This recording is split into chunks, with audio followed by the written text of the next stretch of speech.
রাসূল পাক সাল্লাল্লাহু আলাইহি ওয়াসাল্লামের উত্তম আদর্শের মধ্যে আরেকটা আদর্শ এবং সুন্নত ছিল, আল্লাহ রসুল যখন হাসতেন তখন আল্লাহ রসুল তাবাসসুম হাসতেন, মুস্কি হাসি হাসতেন। মুস্কি হাসি, হাসিকে 3 ভাগে ভাগ করা হয়েছে। হাসি, আমরা যে হাসাহাসি করি, এই হাসিটা 3 প্রকার।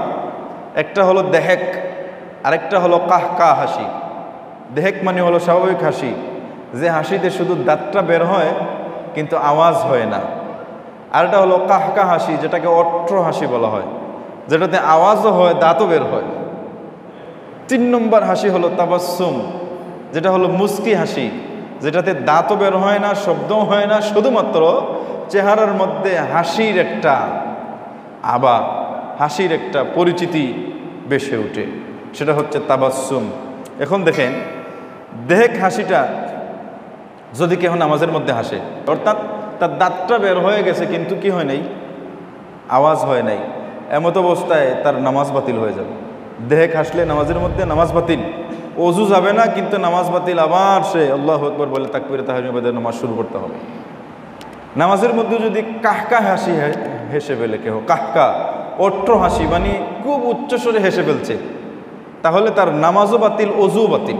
মাসালা হলো যে অজুভঙ্গের একটা কারণ হলো নামাজরত অবস্থায় যদি কেউ অট্র হাসি হেসে দেয়, নামাজের ভুলের কারণে হোক অথবা অন্য কেউ তাকে হাসাইয়া ফেলছে, অট্র হাসি দিয়ে দিয়েছে, যে হাসিটায় দাঁতও বের হয়ে গেছে, আওয়াজও হয়ে গেছে, এতে কি হয়েছে, নামাজও বাতিল, তার অজুও বাতিল।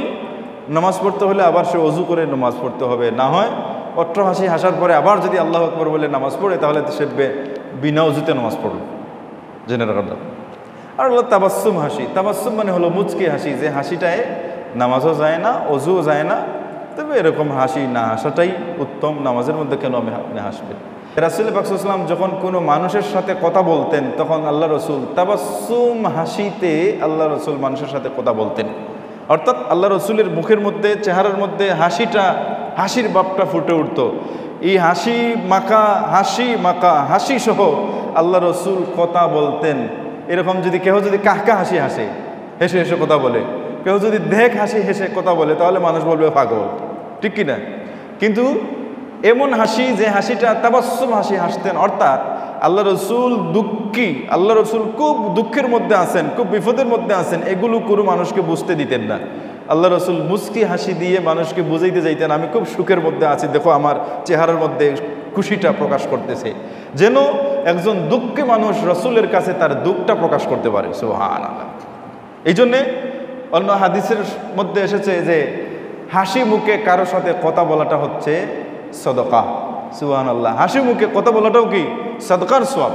একজন গরিব মানুষ, একজন অসহায় মানুষ, তার সদকা করার তৌফিক নেই, কিন্তু হাসি মুখে মানুষের সাথে কথা বলে। আর এই হাসি মুখ মানে হলো দিলের মধ্যে মুনাফিকি রেখে হাসি মুখে কথা বললে হবে না। দিলটা ফ্রেশ দিল নিয়ে মানুষের সাথে কথা বলা, এটা হচ্ছে সদকা। এটা ছিল আমার রসুলের আদর্শ।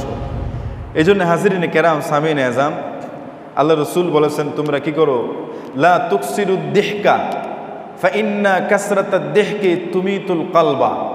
তোমরা দেহেক হাসিটা, কাহকা হাসি তো টোটালি নিষেধ, যে অট্র হাসি হাসা যাবে না, এটা জায়েজ নেই, এটা হাসা যাবে না। কারণ যে হাসিটা নামাজে হাসলে নামাজও যায়, অজুও যায়, এই রকমের হাসি হাসলে দেমাগ শক্তি, বুদ্ধি শুদ্ধি কমে যায়। আর যারা দেহেক হাসি হাসে, আল্লাহ রসুল বলতেছেন দেহেক হাসিও তোমরা হাসবা না, যদি হাসতে হয় সামান্য কম। আল্লাহ রসুল বলতেন লা তুকসিরুদ দিহকা, তোমরা বেশি বেশি হাসি ঠাট্টা করো না। ফাইন্না কাসরাতাদ দিহকি তুমিতুল কলবা, কেননা বেশি বেশি হাসলে দিলটা মরে যায়, দিল মরে যায়। দিলের মধ্যে যে দয়া, দিলের মধ্যে যে অন্য মানুষের প্রতি মায়া, এই মায়া মহাব্বত, আল্লাহর সৃষ্টির প্রতি মহাব্বত, গরিবের প্রতি মহাব্বত, অসহায় মানুষের প্রতি মহাব্বত, দয়া, এগুলো মরে যায়। এটা নির্দয়াবান হয়ে যায় যে মানুষটা বেশি বেশি খালি হাসাহাসি করে।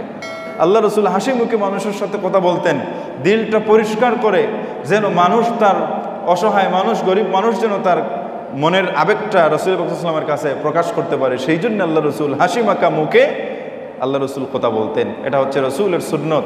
এই আদর্শটাকেও আমরা ধরে রাখবো, যেন একজন গরিব অসহায় তার দুঃখটা আমার কাছে বলার সুযোগটা পায়।